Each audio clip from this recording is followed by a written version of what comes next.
है ना? और आपकी फर्स्ट सैलरी भी आ हाँ गई आज। भैया, मेरे को आए हुए 15-20 दिन हुए हैं। मेरे को इतनी सैलरी आ गई मेरी कि 6 महीने में प्राइवेट काम करता है इंडिया में, वो आधे 15 दिन में ही आ गई सैलरी। धनतेरस के बहुत दिन आ बढ़िया। गई। घर वालों को भी भेज दी मैंने, कहा थोड़ी बहुत जितनी भी सैलरी थी। तो मैं तो खुश हूँ, कोई इतना इशू नहीं है, सैलरी टाइम पे आ गई है। कोचिंग, और अगर आप ऑनलाइन करना चाहते हो तो कमल अकेडमी बेस्ट है ऑनलाइन के लिए। आप कोचिंग लो, 3 महीने पढ़ो, 4 महीने पढ़ो, अपना एग्जाम दे दो। प्राइवेट में मत जाना, वहां पे फंस के रह जाओगे। प्राइवेट में अगर आपको बहुत ही नीड है तो एक बार को सोच सकते हैं। और अपना कमल एकेडमी ऐसा है कि भाई, जो लोग काम पे जाते हैं उनको भी क्लासेस उनके टाइम प्रोवाइड कर देता है जिस टाइम पे वो फ्री होते हैं। जैसे हेलो, हाँ जी, नमस्कार। मेरा नाम है संदीप चौहान। आप देख रहे हैं चौहान यूके वाइब्स। तो आज का जो वीडियो है काफ़ी ज़्यादा इन्फॉर्मेटिव होने वाला है। तो जिस इंसान का मैंने इस वाली वीडियो के अंदर जो इंटरव्यू लिया है, तो वो फिलहाल ही यूके में आए हैं। अभी इंडिया से यूके आए हैं, उन्हें खाली 15 दिन ही हुए हैं। मेरे से क्लासेस वगैरह उन्होंने ली थी, सारी गाइडेंस से वो आज यूके के अंदर आ चुके हैं। तो उनको 15 दिन हो गए यहाँ पे। तो वो आपको अच्छी तरीके से गाइड कर सकते हैं या फिर अच्छी तरीके से अपना एक्सपीरियंस बता सकते हैं कि क्या जीएनएम वाले यहाँ पे आ सकते हैं नहीं, क्योंकि वो जीएनएम से ही है ना। उसके बाद कितना पैसा लगता है यहाँ आने में, कितना टाइम लगता है यूके आने में। यहाँ पे आप आते हो तो आपको कितना पैसा लेके आना चाहिए, कितने पैसे में आपका खर्चा चल जाएगा। बाकी ओईटी के भी बारे में बात करेंगे, सीबीटी के बारे में बात करेंगे, और जैसे अभी उनके उसकी प्रिपरेशन चल रही है उसके बारे में बात करेंगे। तो हाँ, काफ़ी ज़्यादा इन्फॉर्मेटिव वाला वीडियो रहेगा और आप लोगों के लिए ज़्यादा इन्फॉर्मेटिव रहेगा, क्योंकि आप उनसे रिलेट कर पाओगे, क्योंकि अभी वो इंडिया से आए हैं, खाली उनको 15 दिन यहाँ पे हुए हैं। तो चलिए इस वीडियो को हम लोग शुरू करते हैं। तो हाँ जी, नमस्कार। तो आज हमारे साथ प्रथम है, और मैंने जब प्रथम से लास्ट टाइम बात करी थी तो प्रथम इंडिया के अंदर थे, और भगवान के दया से आज प्रथम यूके के अंदर बैठे हैं, यहाँ पे एंजॉय कर रहे हैं। तो कैसी लग रही है प्रथम यूके की लाइफ? भैया बहुत सही है वैसे तो, बस ठंड ज्यादा है। ठंड तो हो रही है फिलहाल। हाँ, ठंड कुछ ज्यादा ही हो गई है, 8 डिग्री फिलहाल टेम्परेचर पड़ हमारे यहाँ रही पे। है, हर दिन पर दिन एक्स्ट्रा होती जा रही है। हाँ, फर्स्ट टाइम ये है ना तो हमारा चेंज थोड़ा ज्यादा। तो सही लग रहा है यूके में? खाना पीना सही है? हाँ, खाना भैया टॉप क्लास है, मतलब क्वालिटी क्वांटिटी सब बहुत काफी अच्छा है वहां से। चलो, बहुत बढ़िया। हाँ, तो भाई आज हम लोग ना काफी डिटेल में बात करने वाले हैं, क्योंकि आप यहाँ पे अभी आए हो और काफी सारे फ्रेशर्स यहाँ पे आना चाहते हैं, और जैसे कि आपने जीएनएम की हुई है वो लोग भी यहाँ पे आना चाहते हैं। तो हम लोग ना इसको एक इन्फॉर्मेटिव वीडियो को और भी ज्यादा इन्फॉर्मेटिव बनाने की कोशिश करेंगे, क्योंकि आप अभी आए हो, आपका एक एक्सपीरियंस है, और अभी आपका ओस्की हम्म। भी नहीं हुआ है। सही बात है ना प्रथम? नहीं, हॉस्की की ट्रेनिंग ही चल रही है मेरी। कैसे आपकी पढ़ाई चल रही है, कितने पैसे आपके लग गए, और कितने पैसे आप यहाँ हाँ। पे लेके आए थे। मतलब काफी सारी चीजों के बारे में बात करेंगे जो लोगों के डाउट होते हैं। आप जैसे अभी नए हम्म। आए हो तो शायद आप अच्छे तरीके से समझा सको, क्योंकि जब मैं आया था जो मैं चीजें लेके आया था वो अलग चीज है, हम्म। वो टाइम अलग था, और जब अभी आप आए हो तो ये टाइम अलग है ना। तो आप अच्छी हम्म। तरीके से बता पाओगे। तो छोटा सा एक इंट्रोडक्शन, वैसे आप लोग, आपको सब लोग जानते हैं प्रथम, बट फिर भी एक छोटा सा हम्म। इंट्रोडक्शन और आपकी एक छोटी सी कहानी कि आप यहाँ तक कैसे पहुंचे, फिर उसके बाद हम लोग स्टार्ट करेंगे। हम्म। ओके। सो कहानी तो कुछ नहीं है, जैसे कि जीएनएम करी थी मैंने, राजस्थान से करी थी मैंने वैसे जीएम तो। वो 3.5 साल मैंने कर लिया था, बट मुझे 1% अंदाजा नहीं था कि जीएनएम करने के बाद हम बाहर जा सकते हैं। मेरे को कोई पता नहीं था ये सब चीजें। मैंने पोस्ट बीएससी ज्वाइन कर लिया है, जैसे सब लोग करते हैं ऐसे मैंने भी कर लिया। मैंने कहा चलो पोस्ट बीएससी ज्वाइन कर लेते हैं। वहां पे मुझे कुछ दोस्त मिले, और एक खास दोस्त ने मेरे को बताया कि हाँ ऐसे जा सकते हैं। मेरा फिर भी इतना नहीं था जाने का, बट जैसे उसने बताया मेरे को, तो उसने बताया कि हाँ एक बंदा ऐसे यूट्यूब पे वीडियोस हैं, तो एक बार तू देख ले। तो मैंने भी उसके साथ देखना चालू कर दिया। एक्चुअली हमने स्टार्ट एक साथ ही करा कि देखते हैं कि भाई कैसे जा सकते हैं। तो सारी वीडियोस देखने के बाद मुझे पता चल गया कि हाँ ऐसा ऐसा होने वाला है सारा कुछ। ओईटी देना पड़ेगा, सीबीटी देना पड़ेगा, और इंटरव्यू देना पड़ेगा। उसके बाद आप आ जाओगे। और सबसे मेन बात ये थी कि खर्चा कुछ खास नहीं था। खर्चा कुछ है ही नहीं ऑलमोस्ट। जो थोड़ा बहुत खर्चा होता है वो भी जो ट्रस्ट वाले होते हैं, यूके की गवर्नमेंट होती है, आपको वापस कर देती है। तो ऐसे हुआ था कि मैंने पोस्ट बीएससी भी कर ली थी। जैसी पोस्ट बीएससी एंड करी मैंने, और उसके बाद मैंने 2-3 महीने में ही मैंने कोचिंग स्टार्ट कर दी थी अपनी। एंड ओईटी के लिए प्रिपेयर करा था 3 से 4 मंथ, और ओईटी पहले अटेम्प्ट में मेरा निकल गया था। उसके बाद लाइक अगर आप एक्सपीरियंस का कहो तो हाँ, एक्सपीरियंस की जरूरत है भी और नहीं भी है। अगर एक्सपीरियंस नहीं है तो काफी सारे मेरे फ्रेंड्स ऐसे भी हैं जो विदाउट एक्सपीरियंस भी आए हैं। और कुछ ऐसे फ्रेंड्स भी हैं जिनके पास 6 मंथ्स का एक्सपीरियंस है, किसी के पास 1 मंथ का है। मेरे साथ कुछ लोग ऐसे हैं जिनके पास 10-10 साल का एक्सपीरियंस, फिर वो फ्रेशर ही हैं यहाँ पे आके। तो जस्ट विदाउट मतलब फ्रेशर भी आ सकते हैं, ऐसी कोई वो इश्यू नहीं है। अच्छा प्रथम, एक चीज ये भी है कि देखो, जैसे कि आपका जो बैकग्राउंड है, आपने जो नर्सिंग राजस्थान से करी है, तो काफी सारे लोगों का एक सवाल होता है हमेशा से कि हाँ। ओईटी हमारा फर्स्ट अटेम्प्ट में पास नहीं होगा, या फिर काफी सारे लोग ऐसे बोलते हैं कि बोला ही है खाली फर्स्ट अटेम्प्ट में पास हुआ है, पर असली में नहीं हाँ। हुआ होगा। तो आपको क्या लगता है हाँ कि जहां से आपने कोचिंग ली थी और आपका फर्स्ट अटेम्प्ट में पास हुआ, उसकी क्या कहानी है? भैया, जैसे बताया मैंने आपको, मैंने काफी जगह सर्च करा था एक्चुअली ओईटी की कोचिंग के लिए। मैंने ऑफलाइन भी देखा था स्टार्टिंग में, बट सीन ये था कि मैं लक्ष्मी नगर पे कई सारे कोचिंग सेंटर में वहां गया और मैंने देखा वहां पे कि वो लोग ना ज्यादा पैसों के चक्कर में ज्यादा थे कि भाई हम आपको 1 महीना 1.5 महीना क्लास दे देंगे, उसके बाद आप अपने ऊपर हो। अब आप बहुत ही ब्राइट, बहुत ही सब कुछ अच्छा आता है आपको, तो आप वहां से भी ट्राई कर सकते हो। पर मेरे को चाहिए था एक सब कुछ बता दे, जो एक एक कोचिंग हो जो सब कुछ करवा दे एक तरीके से। तो तब मैंने किसी फ्रेंड उस वो भी रेफरल दिया था कि हाँ भाई कोचिंग स्टार्ट हो गई है भैया, कि एक बार ट्राई करते हैं वहां पे। तो मैंने 1-2 डेमो क्लासेस ली, मेरे को कुछ कोई दिक्कत नहीं लगी, मेरे को ठीक लगा कि हाँ चलो कर लेते हैं। और फीस भी थोड़ी नॉमिनल ही थी, फीस भी ज्यादा एक्स्ट्रा नहीं थी, तो और सब कुछ करवा भी देते। तो मैंने ऐसे करके कमल अकेडमी ज्वाइन कर ली। फिर तो उसके बाद तो 3 मंथ्स तक पढ़ाई करने के बाद 4th 5th मंथ में मैंने अपना एग्जाम दे दिया था। कमल अकेडमी तो मुझे ऐसे ही मिली थी, आपने जब वीडियोस बनाना चालू करा था तब आपके अकेडमी नहीं थी। तब बाद में जब आई ना, मेरे को पता चला हाँ तीसरा चौथा पांचवा, शायद मैं 8th बैच में था उसमें, तो 8th बैच चल रहा था। तो मैंने कहा चलो ज्वाइन कर लेते हैं। उसके बाद भैया फिर कहानी यहाँ तक अच्छा, आ गई है। जो 3 महीने की अपनी कोचिंग थी उसके बाद क्या किया? आपको 4-5 महीने कैसे लग गए? उस वक्त क्या किया आपने? मेरे को, हाँ भैया, एक्चुअली क्या था, मैं इतना पढ़ता तो था नहीं, मतलब एक दिन में 1 आध घंटा पढ़ लिया तो पढ़ लिया। तो 3 मंथ में थोड़ा पढ़ता रहा, जैसे जैसे टीचर्स कराते गए। उसके बाद मैंने सोचा कि यार कोचिंग कंप्लीट हो गई है, तो एकदम से तो मैं एग्जाम नहीं दे सकता, क्योंकि मुझे लग रहा है कि मैं नहीं प्रिपेयर हूँ। फिर मैंने 1 महीना और लिया था, जिसमें मैं जब क्लास खत्म हो जाती है उसके बाद जो एक्स्ट्रा ग्रुप्स होते हैं, जैसे जो कमल कंपनी प्रोवाइड करती है एक्स्ट्रा ग्रुप, एग्जाम ग्रुप जिसे कहते हैं, उसमें मैं 1 महीने तक उसी के साथ लोगों के साथ, बाकी अपने पार्टनर्स के साथ जो भी मेरे को बैच में मिले थे उनके साथ थोड़ा प्रैक्टिस प्रैक्टिस करके 1-1.5 महीना मैंने अपना एग्जाम दे दिया था। अच्छा, हमने पैसा लिया उस चीज का आपको एक्स्ट्रा तैयारी करवाने नहीं, का? नहीं, एक ही फीस थी और बाकी सब कुछ उसी में इंक्लूडेड था, जितना भी अंटिल योर एग्जाम, है ना? और जब बाकी तक प्रोसेस आपका करना एग्जाम पड़ता है, अगर हम प्रोसेस करवाते हैं या यूके आते हैं तो सारी यूके चीजें आने उसमें का include होती प्रोसेस है, उसमें फीस भी सब include इंक्लूडेड है। था। हाँ, चलो, है ना, ये सारी चीजें हो गई। अभी आप मेरे को ये बताओ कि जो लोग मेरे से ये बोलते हैं कि सर हम जीएनएम करके आ सकते हैं या नहीं आ सकते, तो आप एक जीते जाते एग्जाम्पल हो, है ना, कि जीएनएम मैंने करके लोग आ सकते हैं। तो आपको कुछ ऐसी डिफिकल्टीज हुई यहाँ पे एज ए जीएनएम आने में? भैया, मैं तो कह रहा हूं मैंने बहुत बड़ी गलती करी। गलती तो नहीं करी, शायद फ्यूचर में काम आए पोस्ट बीएससी में, अभी तक तो नहीं आई। देखो, मैंने जो भी चीज थी मैंने जीएनएम की ही डाली है। मैंने अभी डिग्री डिप्लोमा रजिस्ट्रेशन सब जीएनएम का डाला, क्योंकि मेरे पे अभी तक पोस्ट बीएससी का रजिस्ट्रेशन भी नहीं आया है। ठीक है, तो मेरे को कोई दिक्कत नहीं हुई। जीएनएम पे भी लोग, जीएनएम पे भी आ रहे हैं, पोस्ट बीएससी पे भी आ रहे हैं, बीएससी पे भी आ रहे हैं। तो जो उनसे डिग्री आपके पास है तुरंत उसे लो और अपना एग्जाम की प्रिपरेशन स्टार्ट कर दो। मेरे हिसाब से तो कोई अच्छा, हायर डिग्री की जरूरत नहीं है। अच्छा, एक चीज और पूछूंगा कि हाँ। आपकी जिस दिन ओईटी क्लियर हुई थी, खैर देखो हमें तो पता है इस चीज के बारे में कि आपकी ओईटी कब क्लियर हुई, हम्म। कैसे क्लियर हुई। तो मैं पब्लिक को हम्म। बताना चाहता हूँ कि आपकी ओईटी से लेके यूके आने हम्म। तक का जो प्रोसेस का टाइम है वो कितना लगा आपका? कितने महीने के बाद आप यहाँ पे आ गए यूके के अंदर? भैया मैंने, देखो मैंने थोड़ा सा एक्स्ट्रा टाइम लिया, 1-2 महीना। बाकी इतना लगना नहीं चाहिए था मेरे को, मेरी खुद की गलती की वजह से मैंने रजिस्ट्रेशन लेट करा और काफी सारी चीजें एनएमसी में लेट करा।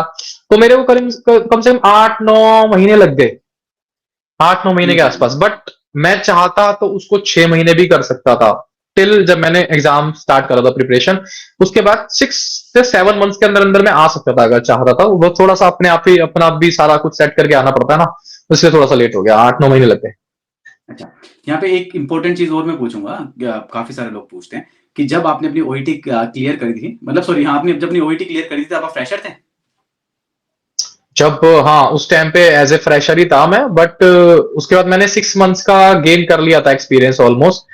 और 6 मंथ्स पे आपको थोड़ी सी चीजें मिल गई थी इधर उधर, थोड़ी सी एक्स्ट्रा जगह मिल गई थी जहां जहां आप जाना चाहते हो। तो उस वजह से मैंने वो 6 मंथ्स का कर लिया था। बाय द वे, मेरे कुछ दोस्त ऐसे भी हैं जो मैनचेस्टर में, बर्मिंघम में अभी आए हैं, मेरे साथ ही आए हैं काफी सारे लोग, और उनके पास एक्सपीरियंस नहीं है। तो मुझे एक थोड़ा सा हटके जाना था एक जगह से, तो मैंने 6 मंथ का एक्सपीरियंस गेन करके उनको एक्सपीरियंस अपना शो कर दिया था। एक छोटा सा सवाल पूछूंगा, थोड़ा ना आप मुझे अपना पर्सनल व्यू बताना इस चीज के ऊपर कि एक बच्चा हम्म। जब पास आउट होके अपनी ओईटी क्लियर कर ले और फिर 6 महीने का हम्म। एक्सपीरियंस लेके बाहर आ जाए, वो बेस्ट है, या फिर अपनी नर्सिंग की डिग्री या फिर डिप्लोमा कंप्लीट करके एक्सपीरियंस ले, उसके बाद ओईटी क्लियर करे, उसके बाद बाहर आए, तो कौन सी चीज अच्छी है आपके हिसाब से? मैं आपको एग्जांपल देता हूँ भैया।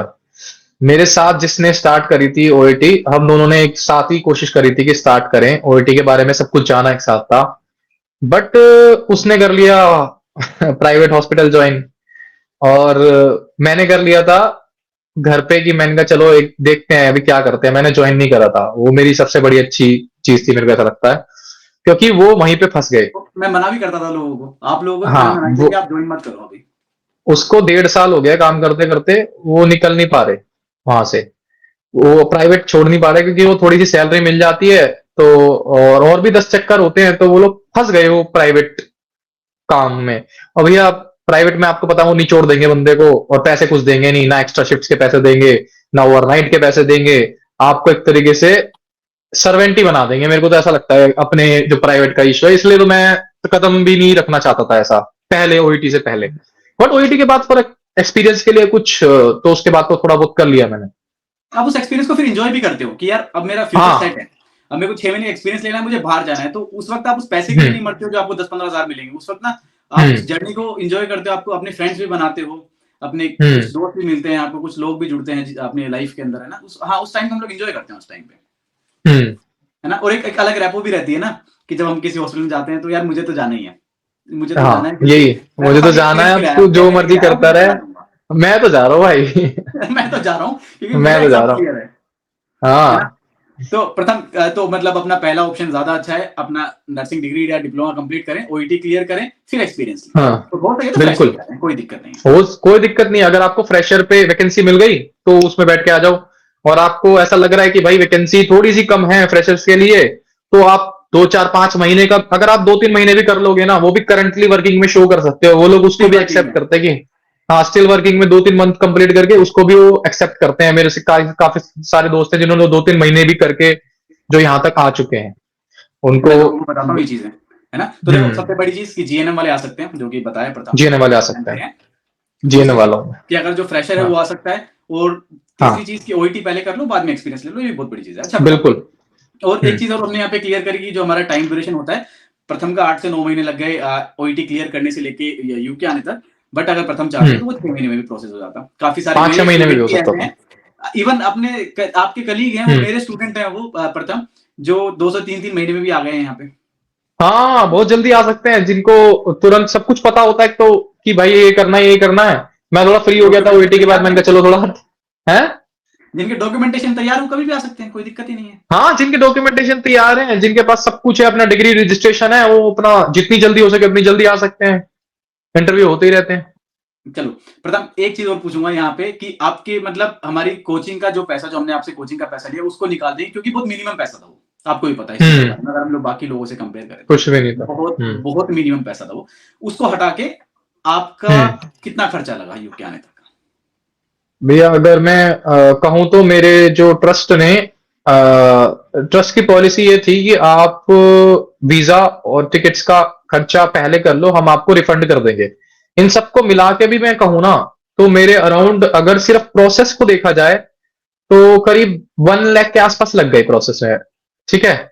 और उसके बाद मेरा पर्सनल खर्चा, जैसे कि मैं कितने लाना चाहता हूं यहाँ पे, और कितने में मैं यहाँ पे आराम से एक महीना सरवाइव कर लूंगा, तो अराउंड मैं 40 के आसपास, 40 50 हजार बहुत अच्छे हैं, ज्यादा ही है, बल्कि मैं ज्यादा बता रहा हूँ। आप 30 हजार भी लोगे तो भी आराम से कुछ टाइम के लिए, जब तक आपकी फर्स्ट सैलरी नहीं आ रही, तब आप आराम से सर्वाइव कर सकते हो।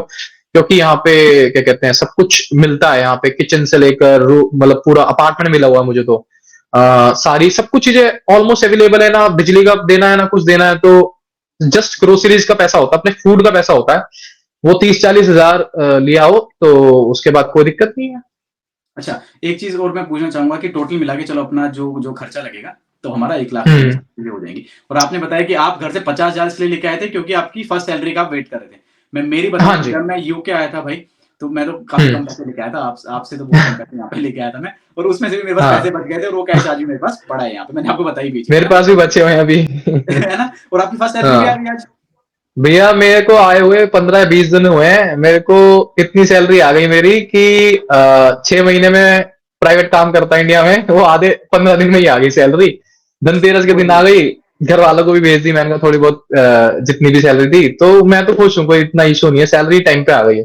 और आपको एक चीज़ और बतानी तो भूल ही गया, अगर आपको मेरी पर्सनल लाइफ के बारे में जानना है, अगर आप जानना चाहते हैं कि एक नर्स फॉरेन कंट्री में कैसे रहती है, कैसे उसकी पर्सनल लाइफ होती है, अगर आपको सारी चीज़ें जाननी है, मेरी पर्सनल लाइफ जाननी है, तो आप लोग मेरा जो दूसरा चैनल है चौहान संदीप चौहान ब्लॉग्स, आप उसको जाके फॉलो कर सकते हैं। वहाँ पे मैं पर्सनल ब्लॉग्स बनाता हूँ जिसके अंदर मैं मेरी डे टू डे लाइफ बताता हूँ। अभी तो दिवाली और धनतेरस के ब्लॉग भी आने वाले हैं, तो आप लोग वो जाके देख सकते हैं ना।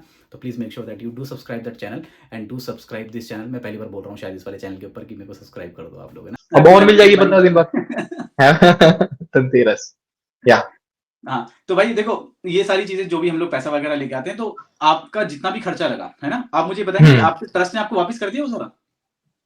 भैया ट्रस्ट वाले कह रहे हैं कि 2 से 3 मंथ में वो रिफंड कर देंगे। उसका 1 लाख रुपए के आसपास है। हाँ। प्रथम उसका रीज़न पता है क्या है? जब तक आपका हाँ। ओटीपी क्लियर नहीं होता, तब तक आपका पिन नहीं आता, हाँ। इसलिए वो लोग रिफंड नहीं हॉस करते। की। हाँ, ये कुछ सीन है, मेरे को भी अभी पता चला है कि हाँ 2-3 मंथ में जैसे ही मेरा पिन जनरेट हो जाएगा नर्सिंग का, उसके बाद उनको करना ही हो, तो सब कुछ लिखा हुआ है कि हाँ, सब कुछ डॉक्यूमेंटेड है कि भाई हाँ तुम्हें आपको इतना पैसा मिलेगा जितना आपने खर्च करा है।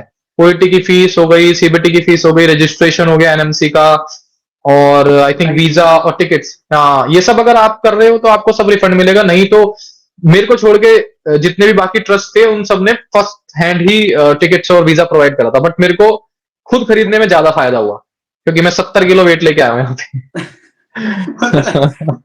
आपको एक चीज़ बताता हूँ, मैं मेरी फ्रेंड से बात करता हाँ। कुछ दिन पहले, नाइट शिफ्ट के ऊपर हम लोग ऐसे बैठे हुए थे, बात करते। तो यूके यूके हम्म। वाले ऐसे हैं भाई कि उस लड़की को हाँ। उन लोगों ने बिज़नेस क्लास में बुलाया है यहाँ पे। अगर टिकट्स अवेलेबल नहीं है, तो उसको बिज़नेस क्लास में बुलाया है। तो हाँ। बिज़नेस हाँ। क्लास की टिकट ही बहुत महँगी है। अभी मैं खुद अभी इंडिया जाने की 3 लाख रुपए, 4 लाख रुपए की टिकट है शायद, है ना? 1,00,000 की पड़ रही है यहाँ से टिकट 2 जनों की। 1.5 की, अच्छा। आने और जाने की हम्म। पड़ रही है। तो ये लगा लो कि अगर हम हम्म। लोग आने-आने की बात करें तो कम से कम 1.5 लाख रुपए की आप टिकट लगा लो। फिर भी यार भैया। एनएचएस वाले इतना तो कर हाँ, रहे हैं, आपको बिज़नेस क्लास दे रहे हैं। बिजनेस सबको क्लास नहीं दे कह रहे रहा हैं कि वो सबको बिज़नेस सबको। क्लास मिलेगी। नहीं, सबको नहीं ये प्रीमियम मिलेगी। इकोनॉमी मिलेगी। आपको खुद हाँ। मिलेगी।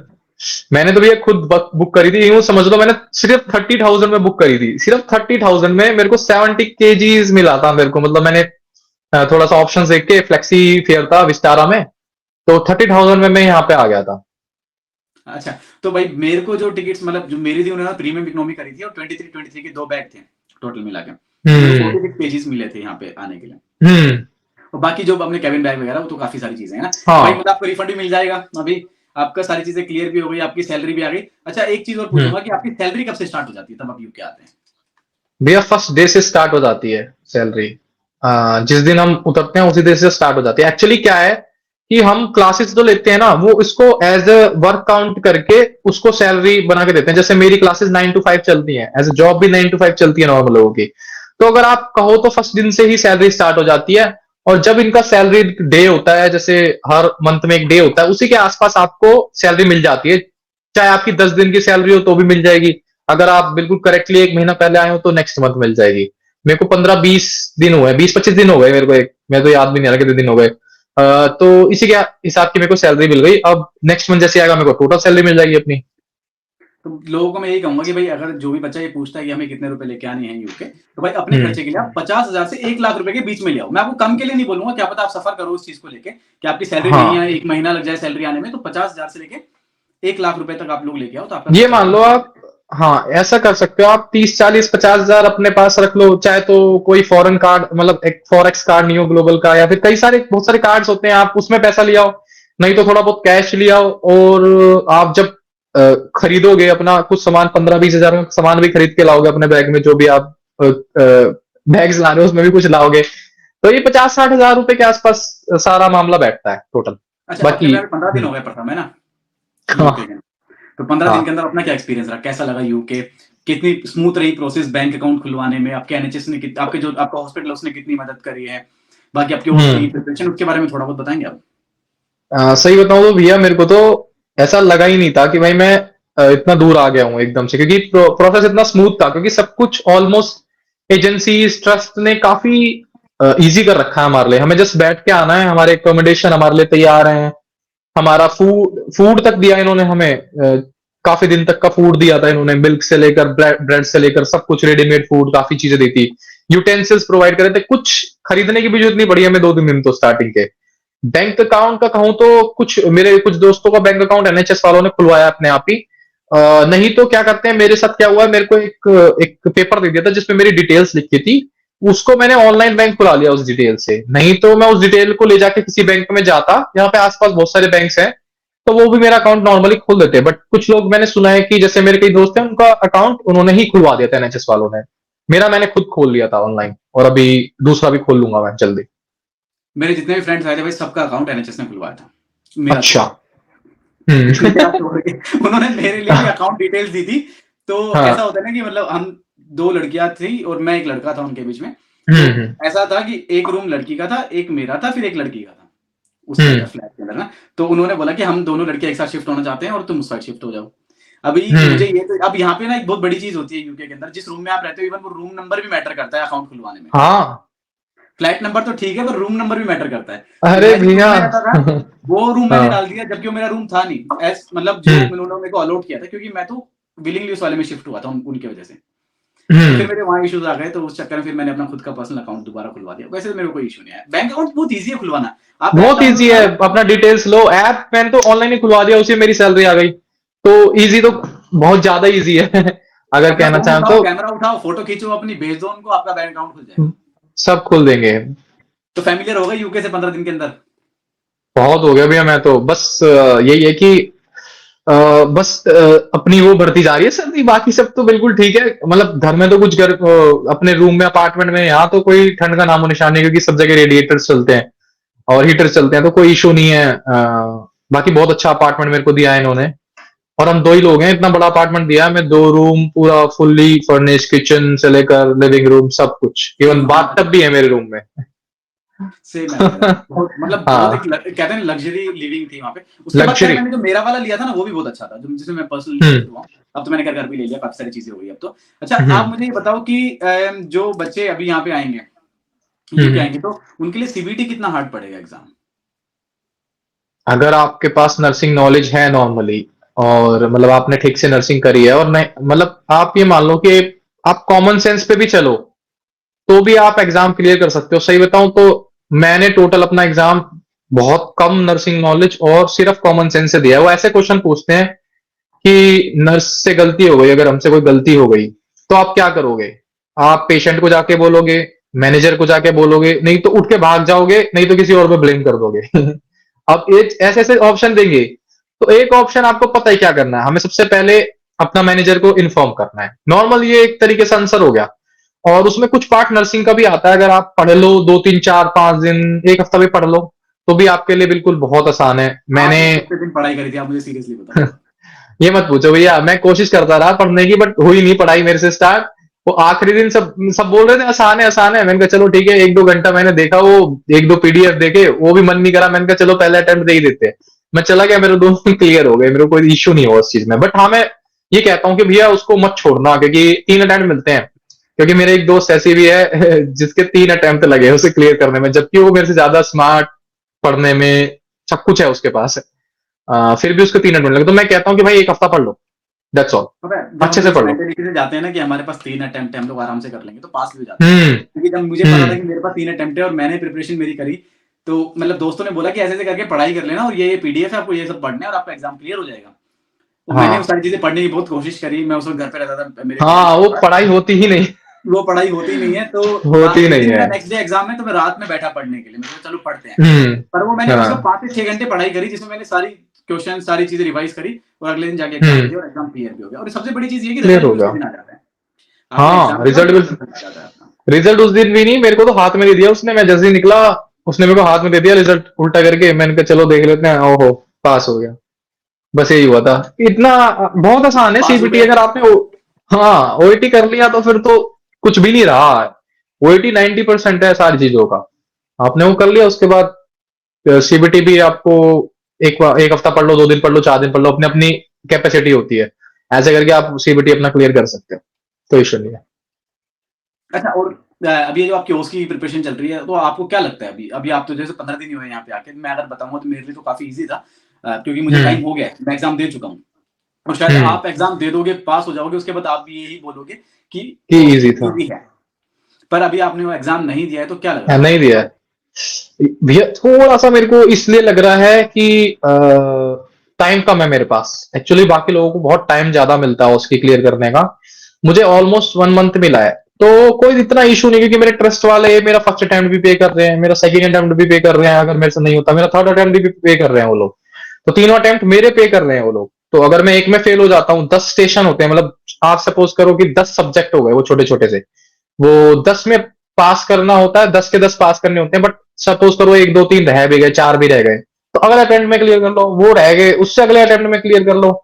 बस हर हर टेस्ट का अपना अलग अलग होता है। और आपको अगर मैं ओस्की के बारे में बताना चाहूँ तो फ्रेशर्स के लिए भी मुश्किल नहीं है।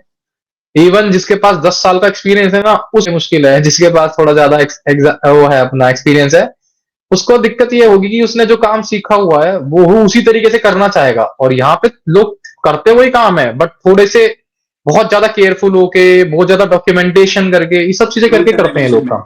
रूल्स एंड रेगुलेशन, वो लोग अपने 10 साल वाला जो एक्सपीरियंस बंदा होगा वो इतना रूल्स एंड रेगुलेशन फॉलो करने वाला नहीं होगा। तो अगर हम फ्रेशर आ रहे हैं तो हम पे बिल्कुल फ्रेश नॉलेज है, और हम सीधा एक सही तरीका गेन करेंगे अपने दिमाग में, ना कि हम अपने पुराने वाले को मिटा के नया वाला ओवरलैप करेंगे उसके ऊपर। तो यहाँ पे एक फ्रेशर्स का एक अपर हैंड रहता है, जो भी बच्चा उसकी दे रहा है और वो फ्रेशर है हाँ। ना, तो उसके पास यस। सीखने के लिए नई चीजें हैं, और वो करेक्ट हम्म। प्रैक्टिस को अप्रोच करेगा और वो आराम से अपना एग्जाम भी क्लियर करेगा। जो बंदा हम्म। जिसका ज्यादा एक्सपीरियंस है, वो पहले हम्म। अपने प्रैक्टिस को मिटाएगा, क्योंकि जो भी हम लोग प्रैक्टिस करते हैं कहीं पे भी, आप चाहे गवर्नमेंट में ले लो, प्राइवेट में ले हम्म। लो, तो हम लोग कुछ ना कुछ माल प्रैक्टिस करते हैं बीच में। जैसे कि अगर हम हम्म। लोग कोई इंजेक्शन लगा रहे हैं तो हमने उसको स्किन को साफ नहीं किया, ऐसे ही लगा दिया हाँ। टाइम की कमी में, हाँ। तो वो हमारी एक आदत बन जाती है। फिर उस आदत को पहले हटाना पड़ेगा, दोबारा से बेसिक सीखना पड़ेगा, और फिर से हमें अपना उसकी क्लियर करना पड़ेगा। तो उन लोगों के लिए थोड़ा सा हार्ड पड़ता है जिनका ऑलरेडी एक्सपीरियंस है। हाँ, ऐसा है। तो क्या प्रथम क्या एडवाइस देना चाहोगे अपनी तरफ से बच्चों को, जो भी बच्चे प्रिपेयर कर रहे हैं ओईटी के लिए या फिर अभी आने वाले हैं उनके उनके लिए, क्या एडवाइस आपकी तरफ से? मैं तो कह रहा हूँ, आप पे जोन सी भी डिग्री है, चाहे आप 4th ईयर में हो, चाहे आप जीएनएम कर रहे हो, चाहे आप पोस्ट बीएससी कर रहे हो, जिसमें भी हो, जैसे ही कंप्लीट हो, अगर आपको आना है तो आप सीधा ओईटी में कोचिंग स्टार्ट कर दो, ओईटी की कोचिंग। और अगर आप ऑनलाइन करना चाहते हो तो कमल अकेडमी बेस्ट है ऑनलाइन के लिए। आप कोचिंग लो, 3 महीने पढ़ो, 4 महीने पढ़ो, अपना एग्जाम दे दो। प्राइवेट में मत जाना, वहां पे फंस के रह जाओगे। प्राइवेट में अगर आपको बहुत ही नीड है तो एक बार को सोच सकते हैं। और अपना कमल एकेडमी ऐसा है कि भाई, जो लोग काम पे चाहते हैं उनको भी क्लासेस उनके टाइम प्रोवाइड कर देता है, जिस टाइम पे वो फ्री होते हैं। जैसे मेरा था तो मेरी 2 क्लास चल जाती थी, सुबह भी चलती थी, शाम भी चलती थी, कोई सी भी ले लो एक। अगर बंदा सुबह फ्री है तो सुबह ले लो, अगर शाम को फ्री है तो शाम को ले लो। तो दोनों समय फ्री, आप दोनों कोचिंग, समय ले लो। हाँ, दोनों समय ले लो, कोई दिक्कत नहीं, रिवीजन हो जाएगी आपकी अगर आप खाली हो तो घर पे। तो ये है कि आप ओईटी करो सबसे पहले, बाकी सब भूल जाओ कि आपके कितने पैसे लगेंगे, क्या कुछ होगा। बस ये याद रखो कि नॉमिनल से पैसे लगेंगे। यहाँ नहीं तो कहीं से अरेंज हो जाएंगे, वो बहुत नॉमिनल है, जाने तक के भी नॉमिनल है। 1 1.5 लाख रुपए में जब सब कुछ हो रहा है, तो आप किसी भी तरह उस पैसे को अरेंज करके दे सकते हो। अब देखो, जैसे कि आपकी फर्स्ट सैलरी आएगी ना, तो आपकी पूरे 1 साल की इंडियन की सैलरी आ जाएगी, जैसी हमारी 1 महीने की आएगी। तो आप ये सोच के चलो कि मैं कितना गेन करने वाला हूँ। ये चीज तो ठीक है, आप प्राइवेट कर रहे हो, बट ये चीजें सोचो कि आप यूके आने के बाद कितना चीजें गेन करने वाले हो, कितना पैसा गेन करने वाले हो। बाकी मैं बाकी तो ये क्लास के कहूंगा कि बारे में भाई, क्या क्या हाँ, कहना चाहोगे, हमारी क्लास जो आपने ली है उसके बारे में? भैया मेरे लिए तो बहुत सही था। मतलब मेरे लिए तो सब कुछ ठीक ही रहा, क्लास में बिल्कुल अच्छे से पढ़ाया टीचर्स ने। और अगर आप क्लास में थोड़े ज्यादा एक्टिव हो तो आपको भी एक्टिव उतना ही टीचर भी रहेगी आपके साथ, कि हाँ, अगर मैं कोई क्वेश्चन पूछ रहा हूँ तो फुल्ली अपने दिमाग से मेरे को रिप्लाई करेगी, ऐसा। और दूसरा, आप अपना पढ़ाई चालू रखो। आप बीच में अगर आपका काम भी है तो प्लीज उसे थोड़े टाइम के लिए, 2 3 महीने के लिए साइड कर सकते हो। काफी सारी चीजें आप अपना एक्स्ट्रा टाइम 1 2 घंटा निकाल के उसको दो, तभी निकलेगा। वरना मुश्किल होता है, क्योंकि हम अगर बीच में छोड़ देंगे, कोचिंग के बीच में छोड़ देंगे किसी वजह से, या फिर बहुत ज्यादा ब्रेक ले लेंगे, प्रैक्टिस नहीं करेंगे, तो दिक्कत होती है एग्जाम में। बाकी अगर आप सब चीजें ठीक से करोगे जैसे मैंने करी है, आप फर्स्ट अटेम्प्ट में क्लियर कर लोगे। बाकी मेरे टीचर्स भी हेल्पफुल हैं यार, अगर हम लोग किसी से कोई मदद बहुत। मांगते हैं ना, तो इवन फोन इवन पे तो मैं उनसे करते हैं मिला भी हूँ। पर्सनल। क्या कह रहे हाँ, हो? मैं पर्सनली टीचर से मिला भी था, मैं जब सेमिनार था तो काफी अच्छे टीचर्स थे। रितिका मैम थी, ये तो था मैं, पर वैसे बहुत भी सारी अगर आप हेल्प मिली पर्सनली उनसे। उनसे कांटेक्ट करते हो, मैसेज करते हो, फोन करते हो, तो बेचारे रिप्लाई करते हाँ, हैं, सारी चीजें बताते हैं। Always reply. और ग्रुप में भी होते हैं तो कोई ना कोई, एक टीचर नहीं रिप्लाई करता तो दूसरा तीसरा कर देता है। काफी सारे टीचर्स है ना एक ही ग्रुप में रहते हैं, तो मेरे साथ कोई इशू नहीं था कि मेरे को कोई वो नहीं मिल रहा, फीडबैक नहीं मिल रहा मेरी चीजों पे, मेरे को पूरा चीजें मिल रही थी। चलो, थैंक यू सो मच प्रथम भाई, आपने काफी सारी चीजें बताई यहाँ पे, और लोगों को भी अवेयरनेस मिलेगी। बाकी कोई हेल्प चाहिए तो मैं यहाँ पे हूँ, ऐसी कोई दिक्कत हाँ नहीं हाँ है भैया, प्रथम, है ना?